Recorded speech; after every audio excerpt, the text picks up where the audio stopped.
আসসালামু আলাইকুম। আমি রেদন বলছি চায়না থেকে। আপনারা একটু দেখেন এই রোডটা কত সুন্দর, কিন্তু মাঝখান দিয়ে এই রোডটা মেরামত করতেছেন, একটু প্রবলেম হয়েছে। দেখেন ওই সাইডেও ভালো, এই সাইড দিয়েও ভালো, শুধু এই জায়গাটাও মেরামত করতেছে। দেখেন এই গর্তের মতো হয়ে গেছে, তো এখানে কাজ চলতেছে।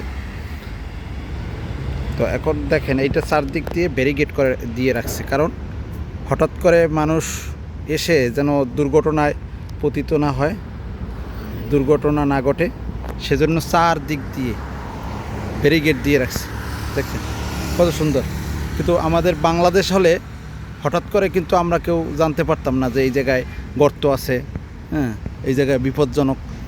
তো এখানে দেখেন কত সুন্দর করে রাখছে, কেউ এই বিপদের সম্মুখীন হবে না ইনশাল্লাহ।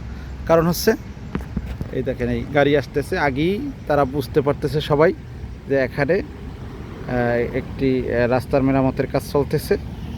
তো এখান পাশ দিয়ে আবার রোড আছে, দেখেন এই সাইড দিয়ে, আবার এই সাইড দিয়েও আসতে পারবে। মাঝখান দিয়ে একটুটুকু ব্যারিকেড দিয়ে রাখছে। তো এই রকমের সচেতনতা যদি আমাদের বাংলাদেশেও তৈরি করা যায়, তাহলে গাড়ি দুর্ঘটনা, মানুষের চলতি পথের দুর্ঘটনা থেকে অনেক সুরক্ষা পাওয়া যাবে ইনশাল্লাহ। ধন্যবাদ সবাইকে।